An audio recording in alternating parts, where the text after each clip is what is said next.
Hello, good day, everyone joining us, wherever you are, both nationally and internationally. Welcome to this webinar entitled On the Streets for Social Justice, Lessons from the Past. My name is Neil Roberts. I teach Africana Studies, Political Theory, and the Philosophy of Religion at Williams College. And I'm also this year a Bard College and OSUN research professor. And it is my delight to welcome you and also serve as the moderator for today's event. This webinar is co-sponsored by the Carnegie Council for Ethics in International Affairs, Bard College, and the Open Society University Network. And this event is also part of a new series that is dedicated to trying to decipher and explain the protests and uprisings nationally and internationally that have occurred. The global wave of protests for racial justice did not occur in isolation or in a vacuum.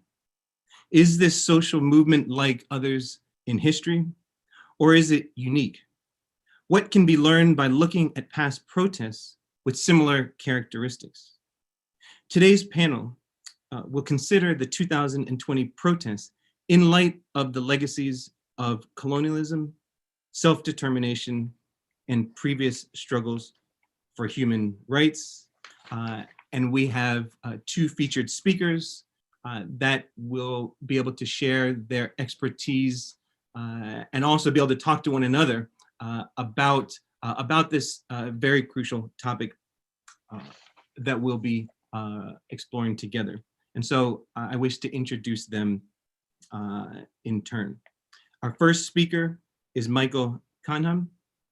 Michael Canham is the Chief Director for International Relations and Intergovernmental Relations in the Office of the Governor of Gauteng, South Africa. In this position, he advises the governor and the regional government directly on South African policy responses to bilateral and multilateral issues affecting the regional government and South African foreign policy.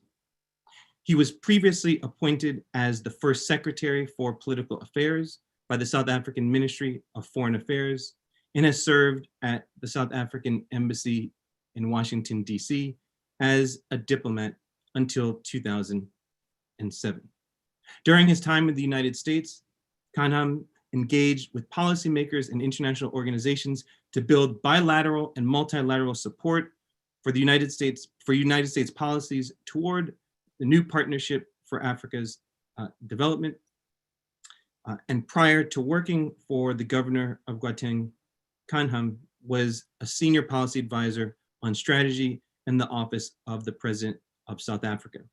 And I was told to particularly flag that our first speaker is a Bard and Central European University alum. So welcome, welcome, welcome, welcome. Our second featured speaker is Adom Getachew. Getachew is the Neubauer Family Assistant Professor of Political Science and the college at the University of Chicago. She is a dynamic and wide-ranging political theorist with research interests in the history of political thought, theories of race and empire, and post-colonial political theory. Her very important work focuses on the intellectual and political histories of Africa and the Caribbean. And her recent award-winning, and I believe multiple award-winning, I'm sure there'll be more awards, award-winning book, World Making After Empire, The Rise and Fall of Self-Determination, reconstructs an account of self-determination offered in the political thought of Black Atlantic anti-colonial nationalists during the height of decolonization in the 20th century. Adom holds a joint PhD in political science and African American studies from Yale University. And as we recently recalled, we believe that we might have been the persons who last saw one another before COVID-19. So we are returning here to reason together, though in a virtual space. So before I tag out Initially, I wish to say briefly the format for this event. First, each of our speakers will offer opening remarks for approximately 10 minutes. And then we'll have a conversation, a dialogue among the three of us, much of which will be based, though not exclusively, on those remarks. And then we really want to be able to have questions from you, the viewer. And so we're hoping to have approximately 30 minutes of question and answer. And what I would ask those of you who are interested in sharing questions is to use the chat feature within our webinar. And last but not least, if you are a student, please try and identify yourself as a student so we can make sure as many voices are heard as possible. So again, thank you all for joining us. And Michael, I'll turn it over to you to get us started. Thank you. Thank you, Neil. Thank you very much. I was delighted to receive an invitation from the Carnegie Council for Ethics in International Affairs to say a few words here today. I want to make it clear from the outset that I'm here in my personal capacity and therefore represent my personal reflections on the theme we are discussing here today. We are also gathered here during one of the most trying times in the history of the world. South Africa, like all other countries, is faced with the scourge of the COVID-19 pandemic. The devastating impact of the coronavirus is being felt throughout the world. And as scientists will readily admit, the coronavirus will be with us for the foreseeable future. But today is also a moment to remember the untimely and brutal death of an ordinary American citizen, George Floyd. A death that happened under the supervision of the US police in the United States. Floyd's death in police custody became, which I believe, a catalyst for the largest and most continuous Black Lives Matter movement the nation and the world has ever seen. Floyd's name will likely be documented in American history for that reason alone. In my own country, South Africa, Floyd's death resonated with the struggle of Black people against a brutal minority and racist regime led by the former National Party. Like George Floyd, the very idea of being Black was reason for the apartheid government to unleash its most lethal extrajudicial killings against the Black majority. On mere suspicion, and they could not do this without having to provide any reason.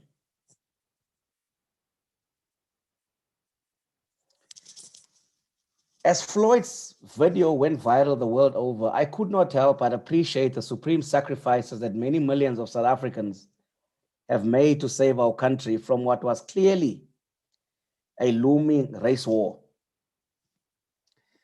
South Africa's first democratically elected president, Nelson Mandela, declared that, and I quote, "As South Africa enters its first decade of democracy, we should not stop advancing the aspirations of our people for better health, education, and strive towards non-racism. More importantly," he said, "we should never stop advancing the ideals enshrined in our young constitution." I share this particular quote with you to demonstrate that even after 26 years of democracy in South Africa, social justice activists have not shied away from advancing the ideals that Nelson Mandela and many others sacrificed their lives for. So there's a general consensus in South Africa today that the democratic government has made significant strides to realize the ideals of a better South Africa for all its people, Black and white. I could share many statistics with you at this time, but time does not allow. There is also a general consensus that a lot more needs to be done to fulfill the aspirations of millions of South Africans. social justice activists have raised these very issues as they sought to show that South Africa continues to linger in the realm of economic shortage. While the police officer choked Floyd by placing the knee on his neck and ultimately killing him, South Africa's transition to democracy has only partially lifted the choke on our own economic freedom. Millions of South Africans still yearn for true economic freedom. Drawing on our own historical experience as a country, conflict has always been between those who own the means and those who sell their labor. Yet again, in the South African experience, economic ownership was and continues to be linked to the color of one's skin. And so, despite the attainment of democracy, social activists continue to remind us that the ability to cast your vote and the ability to enjoy economic benefits derived from that vote remain somewhat irreconcilable. Neil, I'll stop there for now. And then I look forward to any further remarks or engagements that may come about. Thank you. Thank you for those important opening remarks, Michael. So, Adom, I'll turn it over to you. Great. Thanks, Neil, for the introduction. It's really great to be here with all of you and with everybody who is tuning in from around the world. So I just want to say a few things also to get us started. I mean, as Michael was saying, many of us in the United States lived through what the New York Times called the largest protest movement in history during the summer. And this was, of course, spurred most powerfully and viscerally by the police murder of George Floyd, but also others, including Breonna Taylor and Tony McDade. After those killings, Americans from all walks of life, from diverse backgrounds in small cities, in large settings like New York City and other places, came out onto the streets. And we should remember that this protest happened after 2 months of quarantine and isolation. So it was this kind of political renewal. And I think it's really important, and we can talk about how the context of the pandemic shaped and fueled the kind of mass mobilization that happened in May and June. But you know, I think one of the things that's striking, and one of the things we're here to talk about, is that this wasn't just a US movement, right? Very quickly, there was solidarity, protests, and mobilizations around the world. We saw actions from Belgium to Liberia, from Brazil to South Korea, and people in all these contexts were marching again under the banner of Black Lives Matter. So I think for many people, this experience was truly an unprecedented one, right? That something that happened in a, you know, relatively small US city could really spur such a global reaction. It was not something that people had experienced, at least for a while. So what I want to do in my short remarks is make 3 kinds of points. One, I want to give some historical background to this mobilization and these forms of solidarity. Second, I want to say why it is that African-American struggle is so globally resonant, why it is that African-American struggle is exemplary for people around the world. And then finally, I want to suggest that we should think about how the local and the global actually come together in these moments of solidarity. So I'll start with the historical precedents first. Events like the murder of George Floyd are, of course, not new in the United States. And there are ways that moments of intense forms of racial violence have spurred similar kinds of solidarity. So I just want to name here 2 events. One is from 1931. It's the trial of 9 African-American men, most of them very young, who were tried for rape of 2 women in Alabama. They became known as the Scottsboro Boys. There was effort by the Communist Party, the NAACP, to launch an extensive defense campaign and defense fund for these young men. This was a kind of global, people from around the world contributed to these defense campaigns. Defense campaigns were started around the world in various countries and settings where people raised money in defense of the Scottsboro Nine. I think one of the things that's striking about that example is, of course, it comes at a moment before the forms of technology and mass communication that we have today. But even as early as 1931, and certainly even before that, you see people mobilizing around what they take to be overt racial injustice. A second example comes from 65 years ago, in August 1955, and that's the case of Emmett Till, a 14-year-old from Chicago who's visiting his extended family in Mississippi, and is brutally beaten and shot. The defendants in that context are acquitted, even though they later admit to the murder. And this too becomes a galvanizing moment, especially when his mother decides to have an open casket and reveal the kind of violence that her son suffered. It would be covered in presses from around the world. It would become a kind of clear moment of calling the contradiction and hypocrisy of American democracy as countries across the world are struggling for decolonization. But it's important to note also that global solidarity has not been a one-way phenomenon. It's not just that global audiences mobilize around African injustice in the United States. African Americans have also played active roles in global movements for decolonization and racial equality. Figures like Martin Luther King, who attended Ghana's independence celebration in 1957, made very clear connections between the civil rights struggle in the United States and the struggle for decolonization around the world.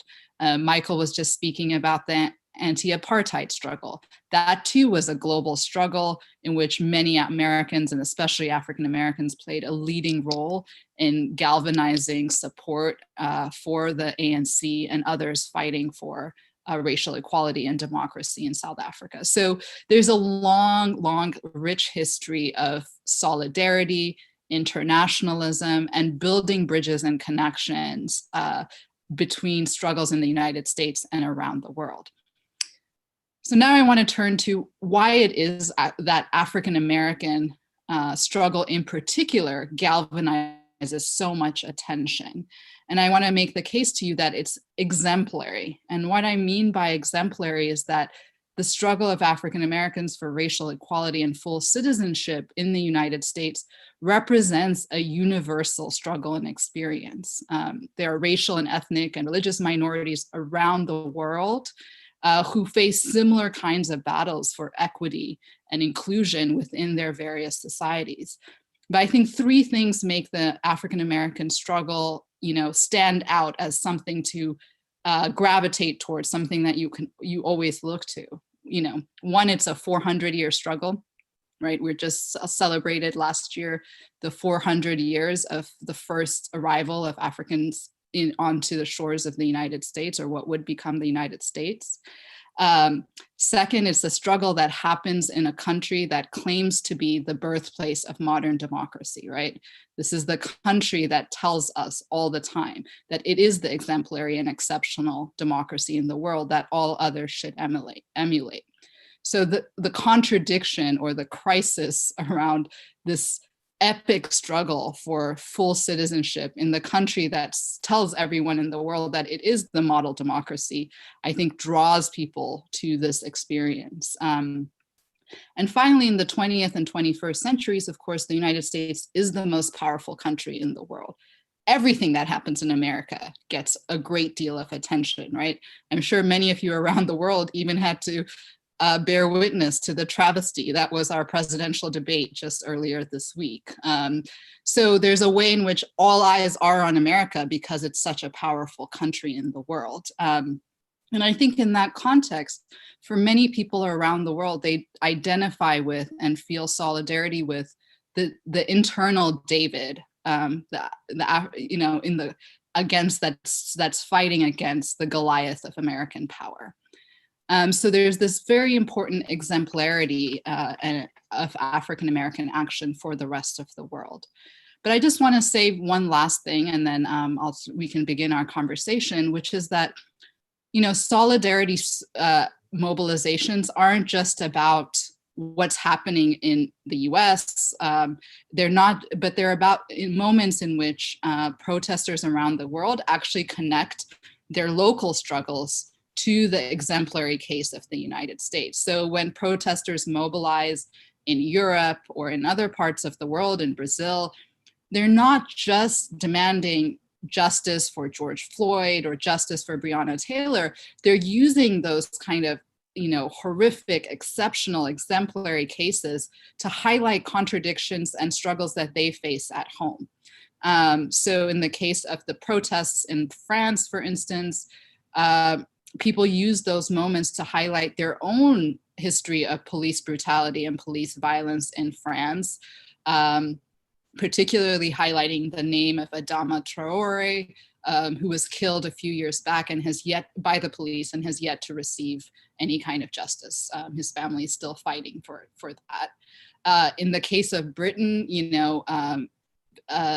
protesters there used the Black Lives Matter slogan and the murder of George Floyd to highlight the ongoing legacies of slavery and colonialism in Britain. Same is true in Belgium, right, where largely African migrants who now live in Belgium used this occasion again to draw the connection between the wealth of Belgium and the kind of colonial violence that Belgium had unleashed onto the Congo. So all of these are moments in which people are connecting their own specific struggles into a global narrative about racial equality and racial justice.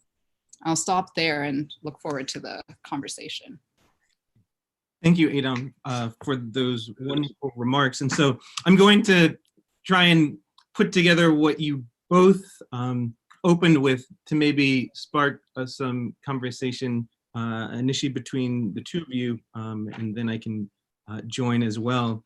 But what struck me by your respective remarks were a few things. One, the connections between struggles for racial justice in the United context, particularly African-American struggles and those in solidarity with those struggles, and the global reverberations.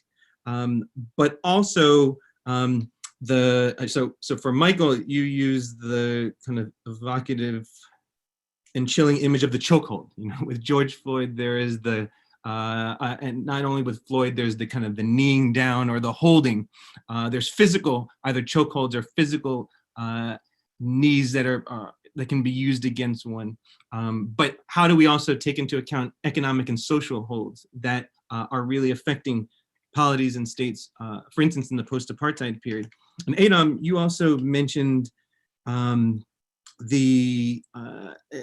back to kind of 1619, and Alicia Garza once, when responding to being asked, how does it feel to have helped to launch the term Black Lives Matter? And Garza's response was, well, the phrase is part of a struggle that began in 1619 in Port Comfort, that it wasn't something that happened at just this one moment.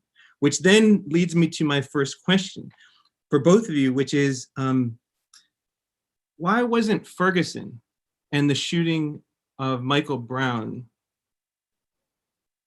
the global, not just the national, but a global catalyst, not only for the movement for Black lives, but also for these protests, in ways that the shooting of Breonna Taylor and George Floyd in particular, though not exclusively, have led? Because in many regards, what you all are talking about is not only the kind of the national reckoning that still needs to happen in the United States context, but also in the case of South Africa, but all around the world, the ways in which in our current moment, there has been a global reverberation. So if you could both perhaps comment on why, I'm particularly thinking of Ferguson, but it could also be why not in recent times, was there not the type of response and the types of movements, mass movements that we're seeing? Why now and not necessarily whether it was Ferguson or other critical junctures?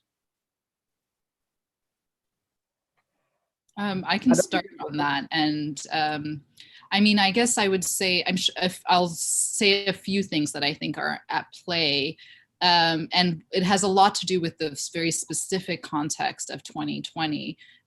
One, the national leadership we have, the President Trump. So this has been, the last 4 years has been, in some ways, a escalating series of mobilizations, whether it's the Women's March, whether it's the protests around the Muslim ban. So there's been a kind of crescendoing of popular mobilization and protest more generally, I think. And I think there is this kind of deep-seated and more wide-ranging frustration at the particular political context we find ourselves in now. That just wasn't quite there in 2014 under Obama, and in that context. There was also a way in which, of course, the ways that the Obama administration, especially the Department of Justice, responded very quickly, I think made people who are further away from the movement feel like this is something that's being taken care of. The second thing I would say is that, I think when the movement for Black Lives started, and when, especially with its kind of escalation around Ferguson, the kinds of things that movement activists have been talking about for decades now first entered the public sphere, right? Like a deeper critique of the carceral state that goes beyond just reform, but is really thinking about defunding and dismantling police institutions. That was a very new kind of conversation to enter the public sphere in 2014. And I think what you see is that, movement activists and organizers have done the work of putting their language and putting their analysis into the public sphere in the intervening years, such that by 2020, you have citizens calling into city councils across the country saying, cut the police budget, like, I want education, I want healthcare, I don't want this, right? And I think also what has helped to make that possible is what I was saying about the kind of pandemic context, right? I mean, the pandemic context is one that has revealed once more the various kinds of slow death that Black people and people of color in the United States are subject to. It's like you don't only die from police violence, right? You die from state neglect, and the pandemic has, of course, disproportionately affected people of color in America. It has also, been a context in which the US has been incapable of providing the most basic forms of economic support, things that other countries, developed countries, have done. So I think there's this deep-seated frustration about this lack of adequate state response to the pandemic. And I think it's the conjunction of, lethal state response in the case of George Floyd, who was accused of using a fake $20 bill. That's what he was killed for. That kind of rapid, lethal state response against the backdrop of persistent state neglect of basic necessities, I think has helped to fuel and galvanize people nationally and globally in a way that, the conditions weren't exactly the same in 2014. Yeah, thank you for that. Michael, if you can perhaps also add on. I think Adom has sort of captured the broad political economy, under which Floyd's death happens in the United States. I think that in the South African context, I think what you had, in a sense, was this reawakening that clearly, global justice and issues around racism, continue to be a rallying call for minorities, and for that matter, oppressed minorities. I mean, I remember when Floyd's video went viral, I was driving from my office and there was the sudden upsurge of protests as I passed, from the office. And I realized that South Africans had also begun to realize that, hey, African Americans are certainly not on their own in the struggle for racial equality. But what it also did for South Africa was to reawaken, this in a sense, skewed notion that all of us are equal. And that, to us, began to demonstrate that the struggle for racial equality, even within the South African context, remains unattained. And therefore, when Floyd died, there was this sort of understanding that, that racism, even in the United States, continues to be a policy that that country, the US, is still battling around and trying to find solutions to. Neil, I think your earlier point about Michael Brown and Breonna Taylor, what we saw, at least from where I'm sitting, is that there were pockets of protest against that, and which had died down over a time without the kind of international spillover that George Floyd's death had. And I'm saying this because, there was a fleeting reference, to be sure, on CNN, in fact, when Ms. Taylor died. And people went on to the next news item. With respect to George Floyd, however, I think what spurred the international movement for equality was the manner in which he was executed. And I think people quickly realized that democracy is precious. I think South Africans have really begun to realize that democracy is precious. It needs to be protected. And at the same time, there was a need to really show solidarity with those in other parts of the world, including the United States, that continue to battle racial equality in a country that all of us as children grew up knowing as a country of opportunity and freedom. So are these, yeah. I wanted to add one thing about Ferguson, which there was a really important moment of global solidarity. It wasn't as widespread, and that had to do with the connection people were drawing between Ferguson and Gaza. So people might not remember this, but when police came in with tear gas and other forms of non-lethal force, one of the things Ferguson activists began to do was talk with people in Gaza and make connections between the sort of responses to protest in Gaza and the case in Ferguson. So people were exchanging information about what kinds of gas masks to wear, how to protect yourself in these kinds of contexts. And I think it was a briefer moment, but again, one that was significant. Yeah, it's very helpful. And, both of your most recent remarks really kind of bring up that kind of a few topics, not only the question of how do we understand democracy and democratization, first of all. Secondly, the idea of solidarity regarding issues of human rights, because I'm reminded of the Jamaican thinker Sylvia Wynter in 1992 in the wake of the Rodney King trial verdict, wrote an open letter entitled "No Humans Involved," because which was, or NHI, which it turned out at the time was the acronym that the Los Angeles Police Department used to refer to particularly young Black men in the city of Los Angeles. And so Wynter was raising this question, what does the human mean? Figures like Achille Mbembe, particularly in South Africa, and others have also tried to explore what that means. And so I kind of wish to perhaps have you all speak a little bit more, especially with regards to this question of democracy and democratization, because I'm curious how you each understand these protests. Are these protests, in other words, movements for helping to reestablish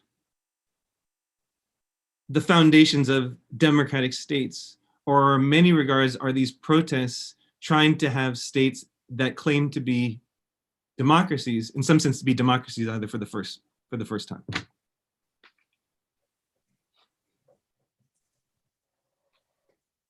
Adom, I think you can go first.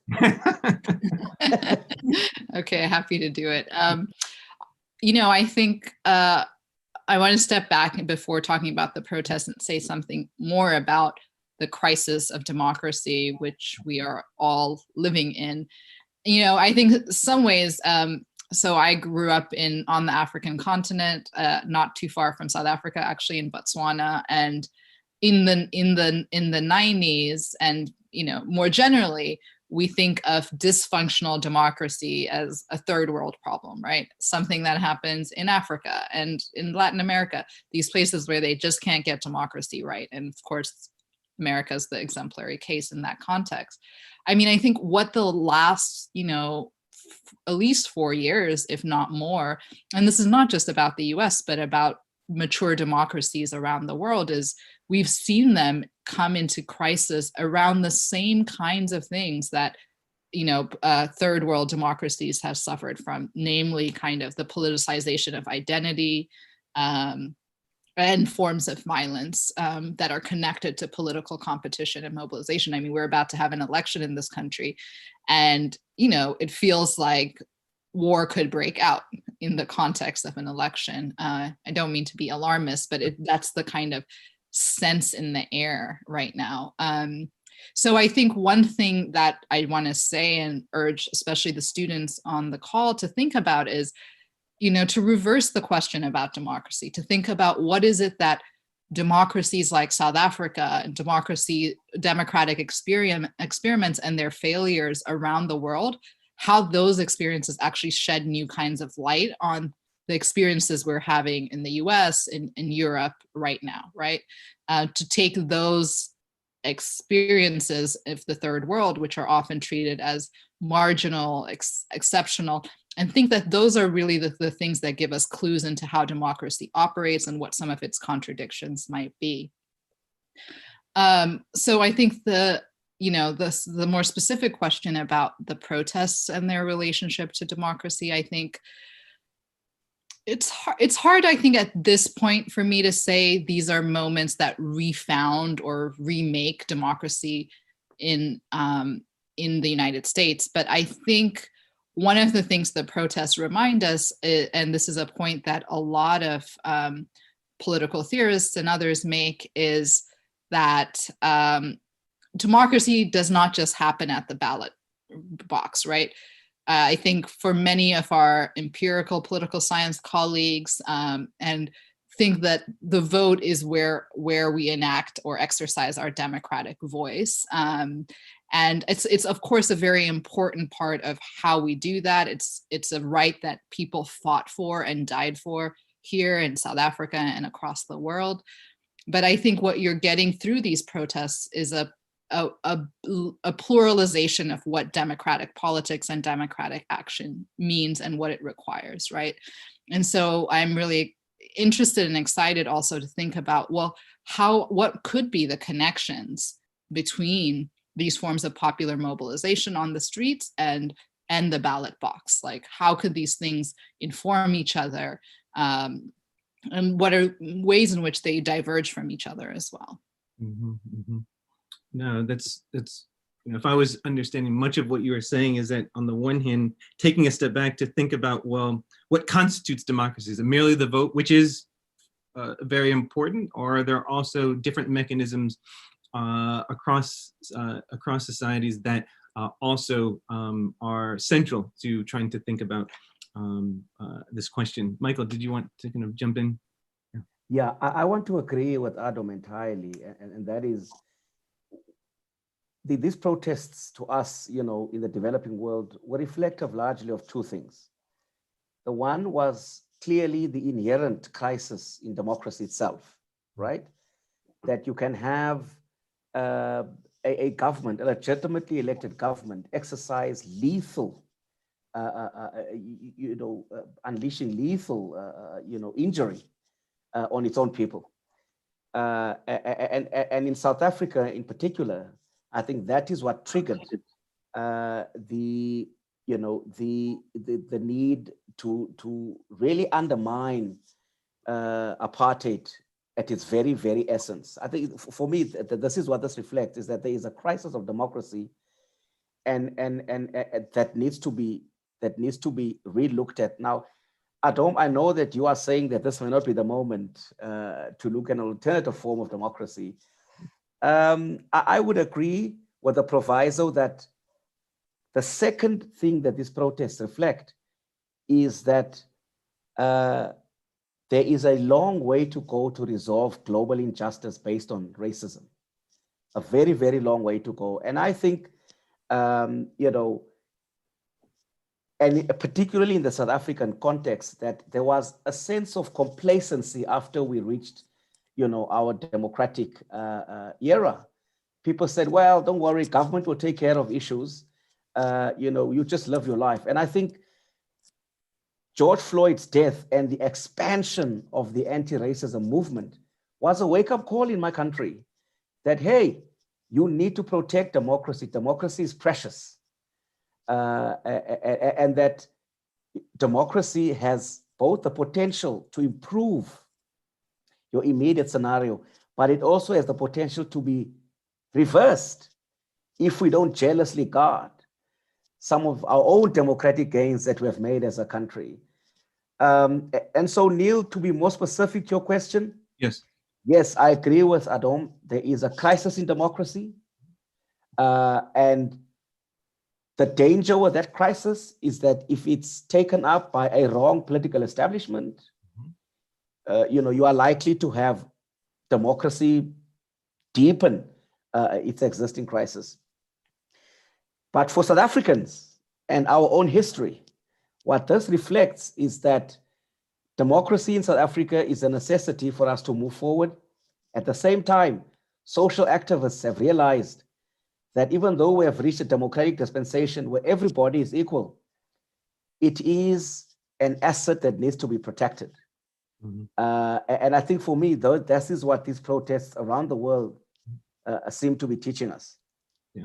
Can I shift gears a little bit to get more specific to tactics? Is this okay? Because you know, what you both are offering us are and will continue to offer us are lessons from the past. So I want to get more specific in terms of having you each speak to kind of protest tactics.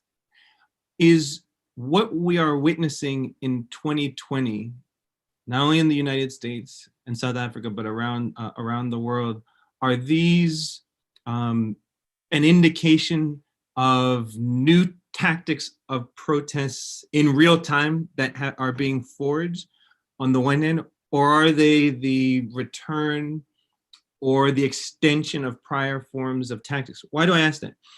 So I remember when the what became known as the Occupy Wall Street movement occurred, a lot of labor organizers and various others, activists, were really raising the question, is Occupy Wall Street really some type of a new form of organization?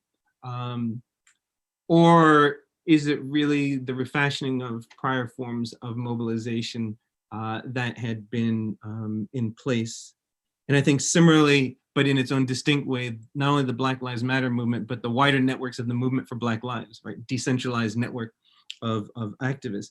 You know, are these new tactics? Because not just the question of democratization, but also what does it mean to protest, right? What does it actually mean to protest? What are the types of methods? Adom mentioned this sense within even the US context, though I would imagine even in some other polities, the feeling that something could erupt, right? That war could erupt, but there is that sense in which, you know, are we in new terrain, or are we needing lessons from the past, particularly for those who are concerned with institutional change in civil and political society? So this is a tactical question. How do we understand these 2020 protests and how it connects to tactics of the past?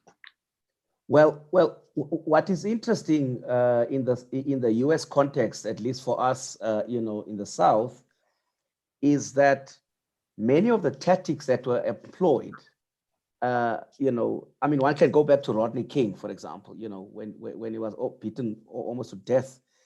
There was a realization that, you know, you can no longer stand on the sideways and observe that the crisis in the United States, had gone to a point where, there was a consensus that you cannot be a neighbor staring across the road and be a passive observer of the kind of repression, that we saw in the United States. And so the tactics were, and one may agree or disagree, the destruction of property was one of the tactics that I think were able to really invigorate policymakers in the US to begin to take seriously the issue around social justice and the need to redress some of the historical consequences of some of the issues that Adom has raised, slavery, colonialism, and post-colonial repression that has come about. So I think the tactics certainly were an expression of the fact that, when you fight a war, for justice and equality, you draw from historical experience, you shape that war, and you decide, how you want that war to end. And just lastly, the one thing that the death of George Floyd taught South Africans in particular is that while you may have a democratic state in place, right, there is always the fault line of a reversal, to authoritarian kind of government. And so, so the tactics that were deployed, at least from where we are, that were deployed in the US, were very reminiscent of the kind of tactics that South African anti-apartheid activists, really demonstrated during the battle against apartheid. I must just add, though, Neil, that yes, those kinds of tactics are still tactics that, in our context, the youth has begun to deploy against a legitimate state, right? Demanding basic issues around equality, quality education. The most recent example in South Africa is a movement that was brought about by students at the University of Cape Town, South Africa's leading, one of the richest universities in our country, where symbols, yes, of old colonial, leaders were brought down, as a tactic to remind South Africans that, we have a long way to go to resolve some of the historical legacies that we still have today. And so the US experience for us was extremely, extremely fascinating in that sense. Mm-hmm. You presaged my one question before we take questions from the audience, so we'll circle back. Thank you, Adom. I wanted to just say a bit about, this isn't maybe exactly about the tactics of the protests, but the philosophical framework of the movement. So, I think many people have probably seen comparisons between the movement for Black Lives and the civil rights movement. And I do think there are a few important frameworks that the movement for Black Lives have taken that is distinct from that historical experience. So one is that, the founders of the movement for Black Lives are primarily women, primarily queer women, queer Black women. And they really have taken seriously a feminist and a Black feminist critique of the civil rights movement for having, both around substantively, trying to focus and highlight the most marginalized members of the community. So really thinking, for instance, that while state violence is all sort of Black poor people are subject to state violence, trying to think about the distinctive ways in which, say, transgender folks are subject to state violence, and to also expand what state violence is beyond lethal force, to thinking about these forms of neglect that mean, say, that in Flint, Michigan, people have been drinking poisoned water, right? That too is a form of state violence and state-induced death, basically. So there's this kind of broadening of the agenda that's based on really taking seriously the concerns and experiences of the most marginalized members of Black communities. And I think another kind of departure is around the question about leadership, and trying to decenter or move away from a model of charismatic leadership, where there's a figure, primarily a male figure, who stands in for the movement. All right. I think for many people, this feels like a loss in some way, because you can't point to the spokespeople and say, these are the people who are leading the movement and who are the responsible people.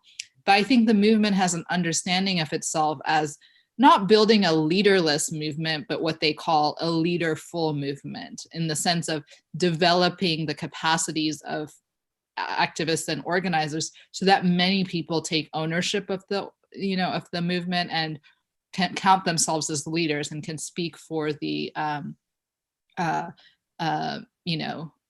for the movement. So I think these are really important departures. I think it's also right, as you say, that the network model and the various kinds of ways in which within the movement for Black Lives, there's many different kinds of organizations that are locally situated, that are kind of constitute a national network.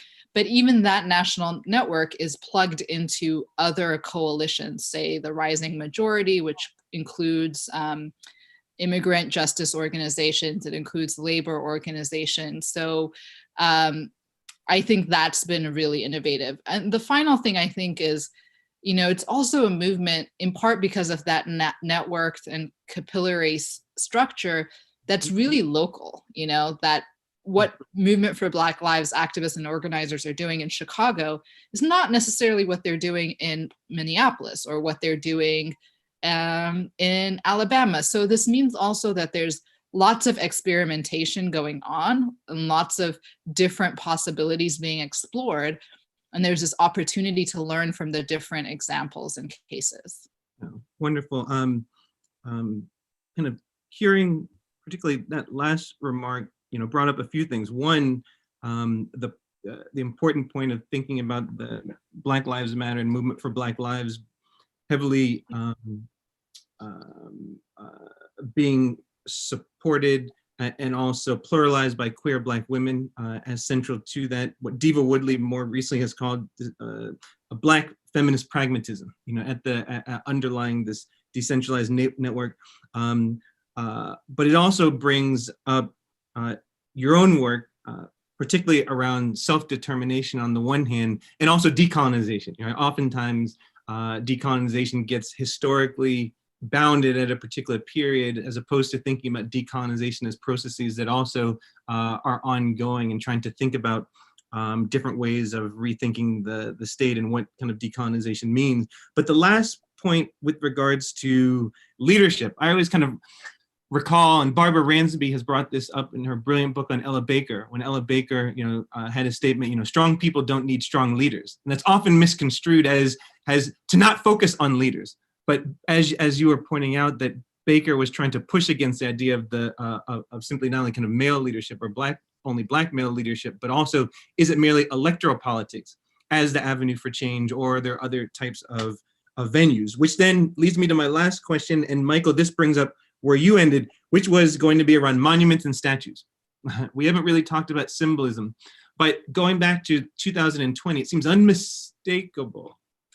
I think we'd be remiss if we didn't try and address why there has been, at this particular moment, a focus on by protesters on statues and monuments, many of which have been the subject of discussion, either for preservation or the ire of others who wish these statues to go down or be relocated or shattered for years. But for some reason, this particular year, and I just think of a few things. One, in Richmond, in terms of the Robert E. Lee statue, especially after the murders of George Floyd and Breonna Taylor, holograms not being put on top of Robert E. Lee. So not merely the taking down, but keeping that Confederate, the so-called lost cause logic, right, of monuments on the one hand. Second example, and Michael, you mentioned this in terms of South Africa, but also not just the fees must fall, but the roads must fall movement. I mean, there's this sense of the connection of the figure of Cecil Rhodes as this kind of imperialist who still is nonetheless central in the Rhodes Scholarship, right? But also in terms of the naming of an important university in South Africa. But thirdly, I'm really struck in the British context. There's so much emphasis on London, but Bristol was really one of the biggest areas where you have this figure, right? The brilliant University of Bristol, but nonetheless, the university, the city of Bristol, this massive urban space that many of the iconography is after a single figure who was so intimately tied to the slave trade and the funding of the slave ships that would then be central to the Middle Passage. So pointedly, why this moment? Has there been an attention to monuments and statues, particularly even those that had been the subject of heated debates for decades, quite frankly, and in some cases more? Why not? I mean, because that does seem to be also a particularity. And to the audience, since this is our last kind of question in the first part of our event, if you haven't asked a question in the chat feature, please do so now, such that our speakers can then try and address those after this. So, monuments and statues. Well, Neil, for me, statues symbolize a particular period in the historical timeline, right? Take, for example, the statue of Cecil John Rhodes in South Africa. Cecil John Rhodes was central, to some of the atrocities that have occurred in Southern Africa. You talk of Zimbabwe, you can talk of Mozambique. There is some connection that he has. And so the Cecil John Rhodes statues represent a terrible epoch in the history of South Africa. And so when you take racism and statues together, there was a universal rejection of what Cecil John Rhodes stood for. And that was plunder, that was, in some cases, mass rape in some of these countries. And so the struggle for liberation could not allow symbols of the past to continue to exist while you are trying to create a new order, right? Well, the advantage we had in South Africa, to be sure, was that we said, look, statues form an important part of our history, right? And that the debate should be around how do we caution future generations never to go back to what Cecil John Rhodes and the others represented in our history. And so we didn't opt for destruction of monuments in South Africa. Instead, we had a national debate, which is still ongoing, as to how do we, preserve those monuments, but also teach that South Africans and the generation of South Africans to come should never go back there, because that would symbolize a backward, reversal of the most important gains that this country has made, in the last 20, 30 years. And so just finally, I was listening to an interesting discussion around the monuments, in the former Soviet Union. I was a student at CEU at the time. And I found it fascinating that what they decided to do in those countries was to rather create a statues park where you can go and you can reflect on some of the historical experiences that the former Soviet Union had gone through. And for me, that was important because, as policymakers, you can either decide to destroy history in whichever form it presents itself, or you can decide to correct that kind of history, but warn those that will come after you that we should never go back there. So that's broadly, how we dealt with monuments, Neil. Thanks. Yeah, I think in some ways the question of why symbols have become such a powerful place of activism right now is one. I want to say, I think, my view is that symbols and have always been an important part of these mobilizations, right? People, as you were saying, some of these debates around statues are really long debates, but I think there are I think one of the things that people are using the statues or politics around the statues to do now is to call attention to the normalization of particular histories, right? Like and they're tied to the kinds of demands that people are making politically, right? People's demands now, I think, in a different kind of way, really call attention to what Du Bois would call the presence of the past, right? That actually the past, we didn't leave the past behind, but the past lives on with us in all these various legacies of racial inequality. I think the statues, in some ways, we walk by these statues every day. They're kind of normalized parts of our life. We don't even think about them sometimes, right? And there's this way in which by just toppling the statue or defacing the statue, I think protesters are drawing attention to how that presence how that past remains present, and how a particular one way of understanding the past is being kind of normalized and institutionalized in our everyday practices. So my view is that it's become a really important site in some ways, because the forms of demands that we have now, especially around reparations, are ones that are intimately tied to how we adjudicate the legacy of the past, how we come to terms with our various histories of racial and colonial domination. So it's been fascinating to me to see not just that the statues are the sites of politics and protests, but also the various ways that people engage with them. So I found it, for instance, very striking. In the Bristol case, Colston's statue was thrown into the sea, This is the sea in which many Africans lost their lives in the Middle Passage, right? Or in Belgium, that King Leopold statue was, that a flag of the Congo was placed onto the King Leopold statue, right? Congo being his personal colony for a period of time at the turn of the 20th century. So I think there's this, it's not just that people are very strategic about the forms of politics that they're engaged in. I think this connects a little bit to your point about tactics, that, people have innovated in terms of the struggles that they're interested in or intervening in now are legacies of older struggles, but they're not the exact same struggles. So I think we see a certain kind of innovation that opens up new kinds of questions for our moment that weren't on the table in an earlier moment. All right, thank you both. And I believe there'll be a colleague who will chime in to read some of the questions that you've received from our audience. So thank you all for this joining our first portion, and we'll turn to the Q&A. Thanks, Neil. So the first question is from Grady Jacobson. He's a student at Fletcher School at Tufts University. He's also a Carnegie Council staff member.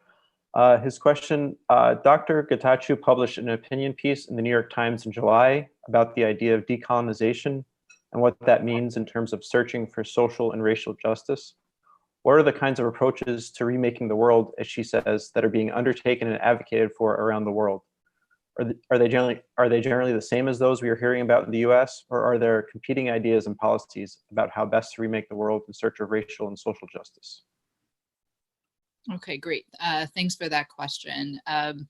Yeah, in that piece, I was kind of reflecting on what Neil was talking about earlier about how the language of decolonization, which we often think of, decolonization happened between like 1945 and, if we want to include South Africa, 1994, right? But really it happened, most people would date it to the 50s, 60s, and 70s as the high point of decolonization. So one of the things I was trying to reflect on in that opinion piece was the resurgence of the language of decolonizing. I mean, it appears in the South African context vis-a-vis not just Rhodes Must Fall, but the demands around curriculum, around free education. It appears in all kinds of university settings, but also in relation to museums.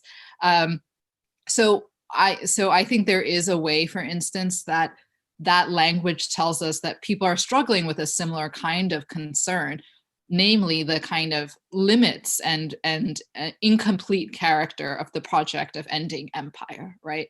And those limits are different, of course, in different contexts. So I think in the US, as with other settler colonial states, including South Africa, but Canada and Latin America, there's been various kinds of mobilizations for in this context, indigenous rights, in the South African context, for making Black equality economically and socially meaningful, right, to match what was gained through the extension of the suffrage and through the extension of political and civil rights.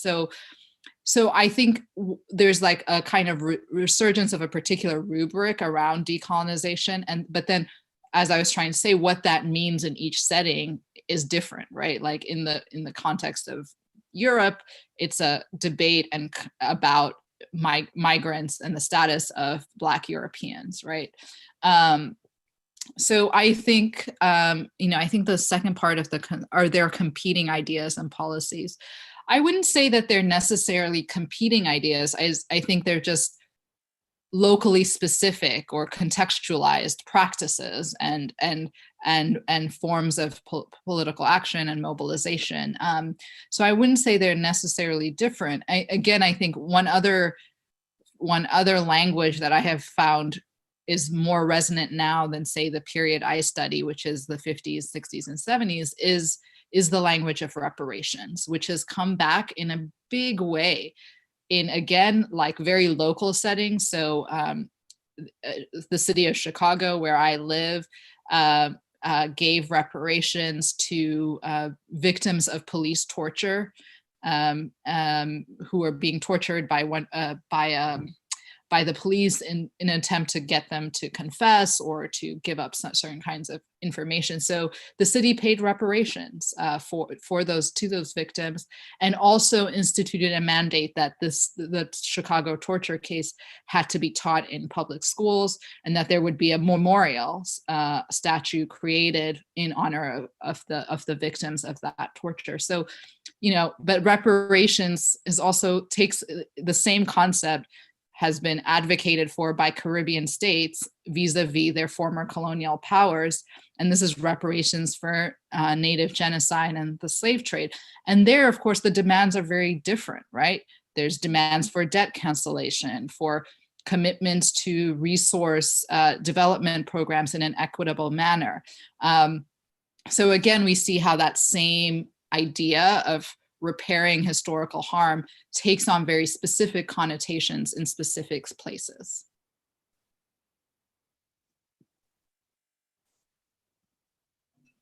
Okay. Next question is from Deborah Rogers in The Hague. Can you speak about the role of truth-telling by those responsible for the betrayal of civil rights in the process of reawakening and political and potential reconciliation, should it be possible in the United States? I wonder if, Michael, you can start by just telling us a bit about the truth and reconciliation process in South Africa, which is a kind of model for the world. Absolutely. The policy choices that the new government faced, when it started negotiating the end of apartheid, was, what do you do with the history of apartheid, right? Because it had real life impact on people's lives. People were killed, people's properties were destroyed, and some social justice activists, in fact, were burned to death alive in many cases, right? So, and what the South African negotiators decided to do was to institute what we had come to call the Truth and Reconciliation Commission. Generally, what the commission sought to do was to firstly get from the perpetrators of apartheid and some of the murderous activities that they were involved in to tell the truth about what happened. It was a period that took South Africa about 4 years, and a report was obviously published, which is widely available. But the political agreement was that we will not, the new democratic state will not, unless you tell the truth, the government will not in any way punish you for what you have done. Now, obviously, that was a massive sacrifice on the part of South Africans, because it meant, you know, a neighbor who once tortured you literally could become a friend the next day. On the reparations part, though, I think that is where the country fell short, because the government had to really decide, do you go for, you know, do you act against multinational companies, some of them based in the United States and in Europe? Do you act against them for having supported the apartheid government for so many years? Or do you then begin to demand, as Adom says, do you begin to demand equality in terms of employment, in terms of access to education, in terms of healthcare, and so on? So that's the choice that we had as a country beginning in 1996. But the other reality that we had to face as well was, if we had to act against the perpetrators of apartheid violence, you still at the time had an army totally controlled by the former perpetrators of apartheid, right? So, and Mandela had to make those strategic choices. You know, and South Africa settled after 4 years of a protracted process. South Africa settled for non-retribution for those who had committed apartheid. I must just say, though, Neil, that there were those who had refused to tell the truth, right? And those were then sent to prison for the rest of their lives. Just to also clarify that South Africans, unfortunately, did not get to a point where there were reparations, either financially or otherwise, because the economy could never ever take that at the time. I must just say, Adom, though, there are renewed discussions as I speak now, where young South Africans are saying, if the perpetrators of violence and apartheid had agreed to work with the new apartheid government, then surely there must be some level of compensation or reparations for those who lost their properties, those who lost family members, and those who lost opportunities. So it's an ongoing debate in South Africa. Yeah. I mean, I think one of the things that is a model in terms of how South Africa is twofold. One, truth and reconciliation was part of a whole political process of transition to democracy. It's not just that people can tell the truth and then be sort of, you know, cleansed, right? It has to be part of a broader project of political and social transformation. And in South Africa, that process may not be done, but it was always situated in a broader vision of what needed to be transformed. I mean, I think the other thing that is really important for movement activists is if we are truly abolitionists in the sense of people who are trying to move beyond prisons and beyond carceral institutions and carceral visions, thinking about models of justice and reconciliation that aren't about, you know, indicting people as criminals and having them serve jail times is an important part of the vision of the project of the Movement for Black Lives. And I think what those models are, how you might secure justice in the absence of carceral institutions is a really important struggle that we would have to have in this country and figure out what would be the appropriate models for us. And I think the South Africa case, like, as I said, is exemplary of at least where to start thinking about that process.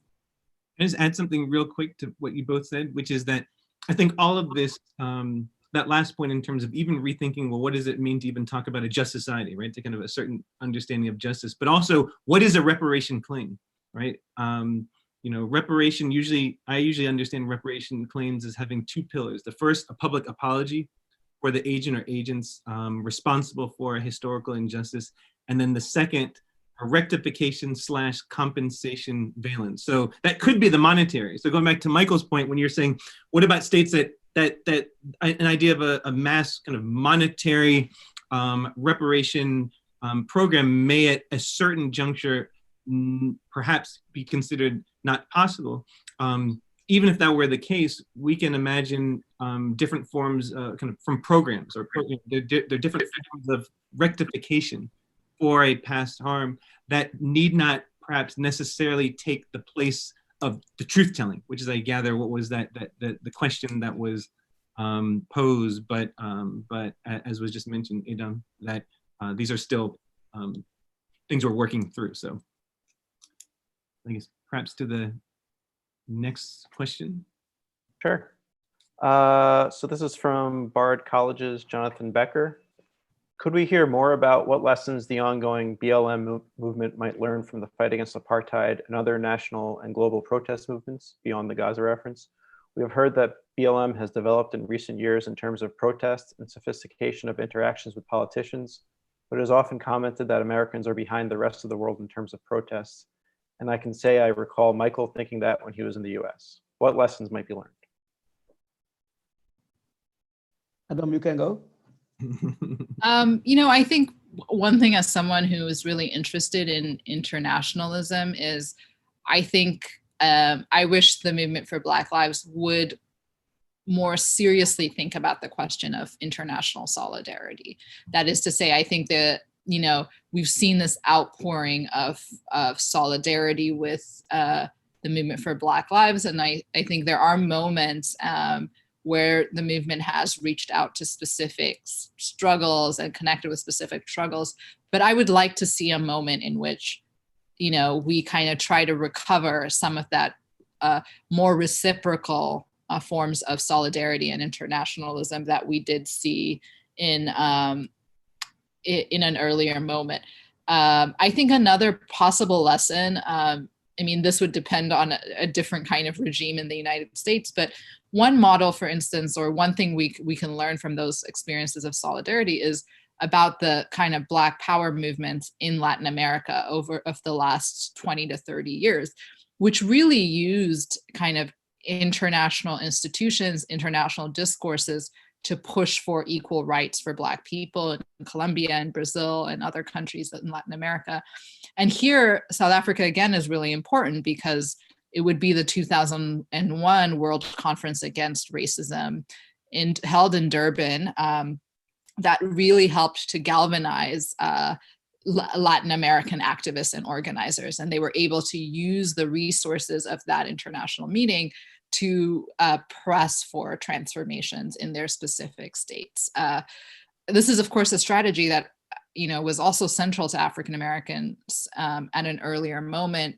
So in 1947, the NAACP, with Du Bois at the helm of this project, published an appeal to the world, which was a statement about the US as a human rights violator within its own country.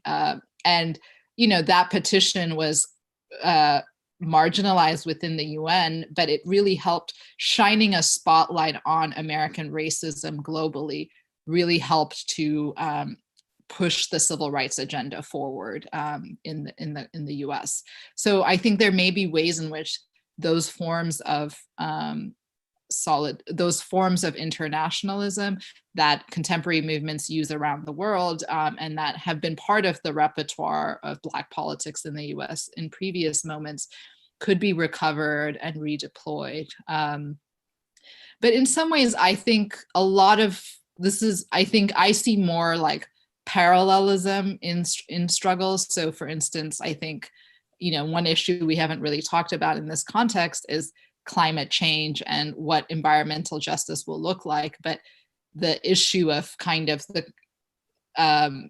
climate crisis isn't going to affect all people the same way, right? Poor people, Black people, people who live in the global South are going to bear the heaviest burdens around the question of the climate crisis. And I think there's tons of moments of a possibility for there to be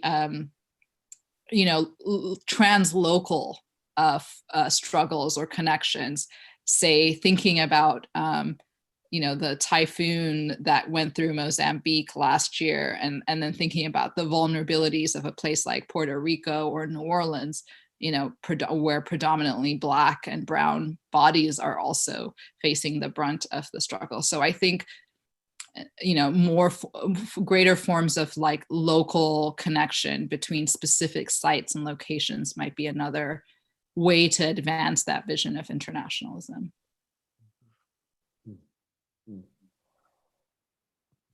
Go to the next question. Oh, you wanted to, Michael? Yeah, I just wanted to say that Adom is quite correct. I think one can list the various, similarities in the U.S., and the lessons certainly that social activists can learn. But I just want to draw a slight distinction, if I may, Neil, between the South African struggle. In South Africa, I must just point out, constitutionally, there is no distinction, if I may call it that, between, Black people and white people. That does not exist. What we've been able to do very accurately was to put in strong institutions to protect, the right to a number of, liberties that we enjoy in our constitution. And so the principal battle that social activists now deal with, the whole issue around economic freedom, which Adom correctly pointed out in the beginning, has become a rallying call for the kind of equality that South Africans would like to see, right? So as I said earlier, while you might have, political freedom, there is a crucial element that is missing there, which is, economic equality. And I think that is where South Africa finds itself in the broad spectrum of issues.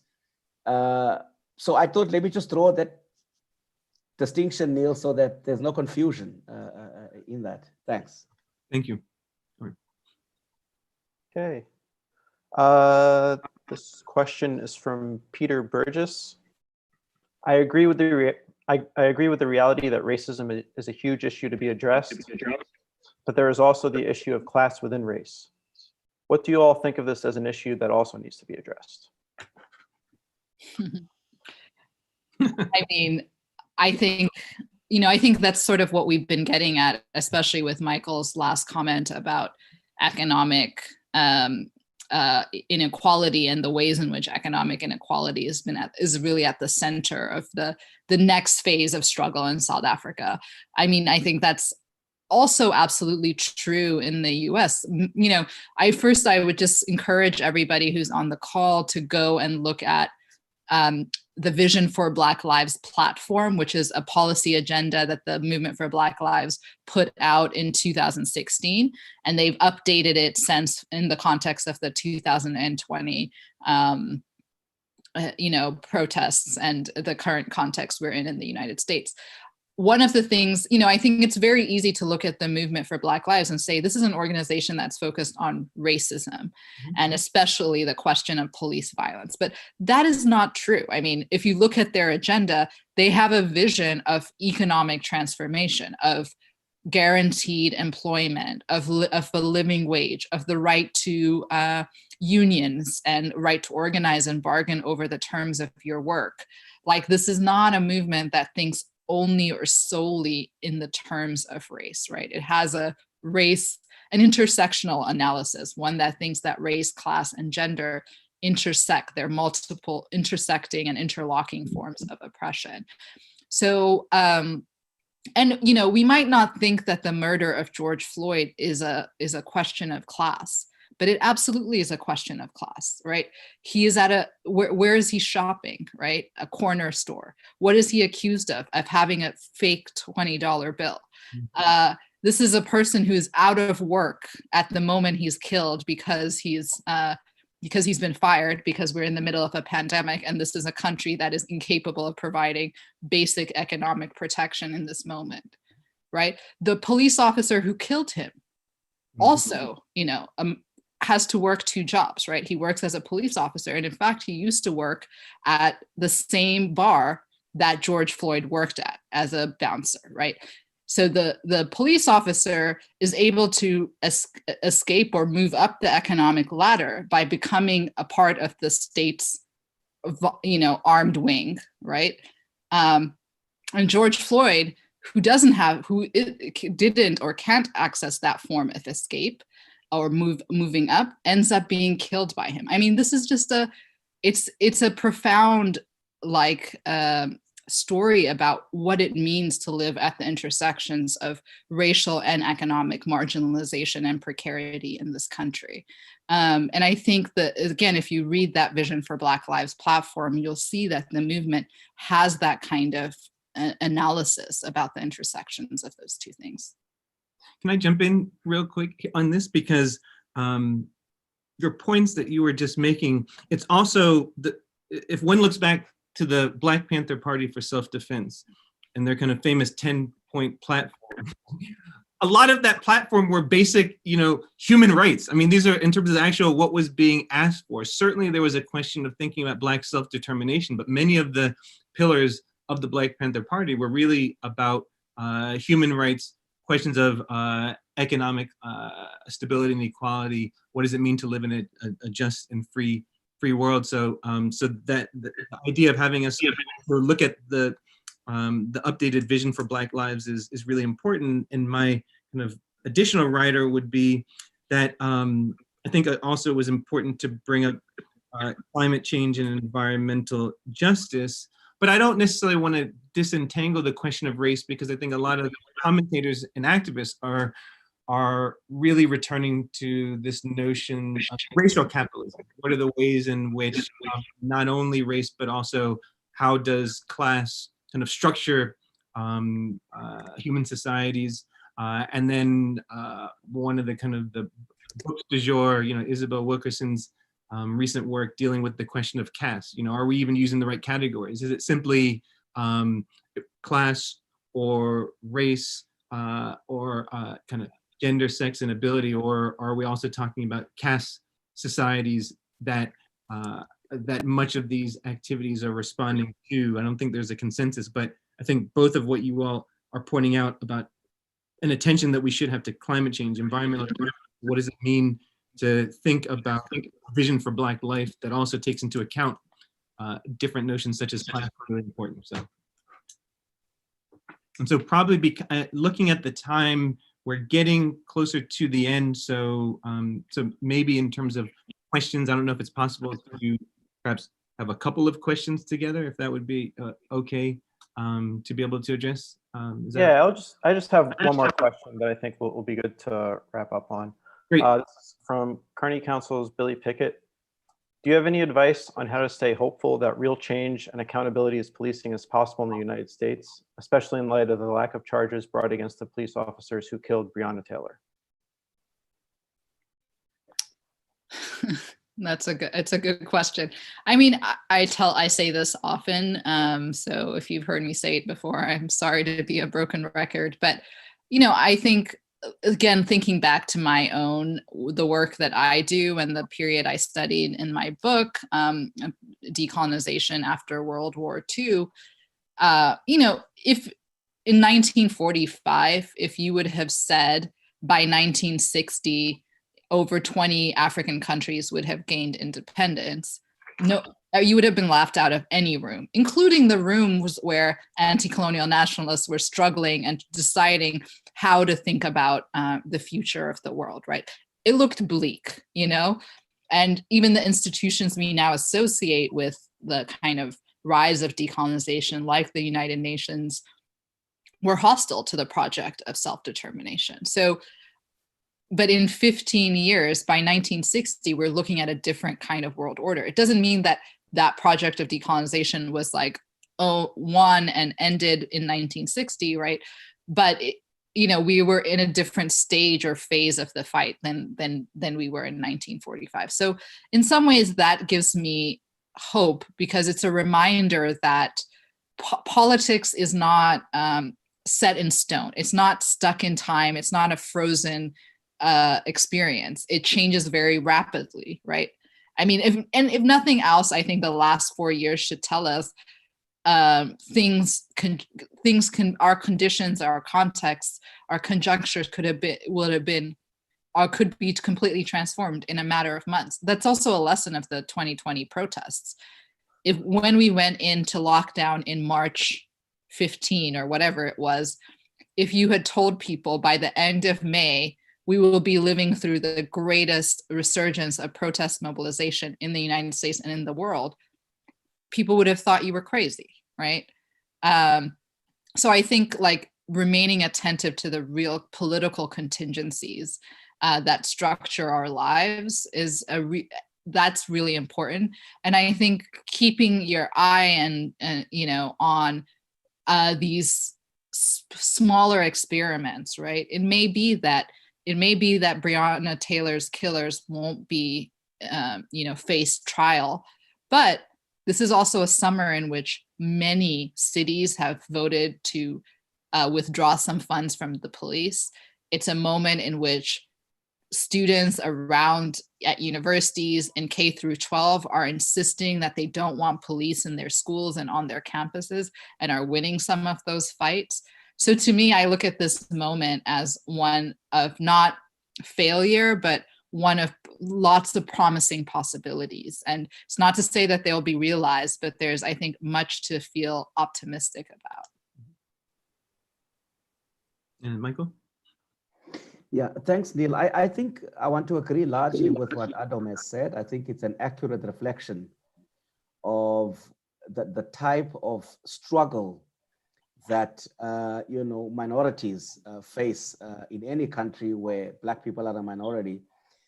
And I think that in the South African context, one of the biggest challenges that we will continue to face for some time in the future will be how do we reconcile the political freedoms that we enjoy at the moment versus the kind of economic inequality that still exists and which appears to be deepening over time.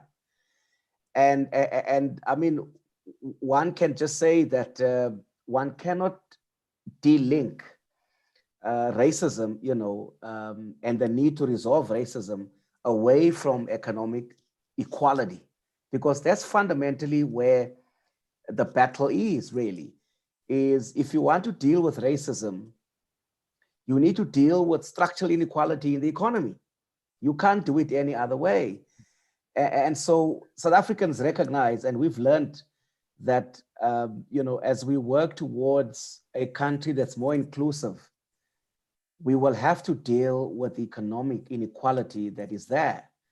Now, obviously, just as a last point, Neil, South Africa's experience with racism, in a sense, you know, has been what they would call colonialism of a special type, you know, where you have a very few Black wealthy individuals, and where you have the majority remaining in their condition of squalor, you know. So for us, I think that is fundamentally the core, is how do we move from political freedom and the kind of freedoms we enjoy to a more economic one. And I think that for us, and I would say this as well for special social activists, that for us remains the fundamental battle into the future.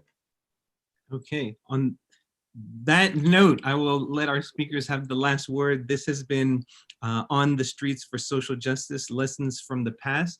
I want to thank very much Michael Canham, Adom, Getachew, for really sharing with us not only your work and insight, but also where we ended, right? Where we ended in terms of thinking about whether one wants to call it hope, whether one wants to call it an alternative future, but ultimately why it's important to not only think about what has happened in both the distant and recent past and what that can actually mean for us moving forward globally, not just right nationally and subnationally, right, really all over the world. For those who weren't able to view the entirety of this event, it will be available very soon online. And so we hope you'll be able to share that. And it also on the page for the event, there are some resources, and given today's conversation, we'll probably likely add some other resources there as well. So thank you all, and enjoy the rest of the day. Thanks.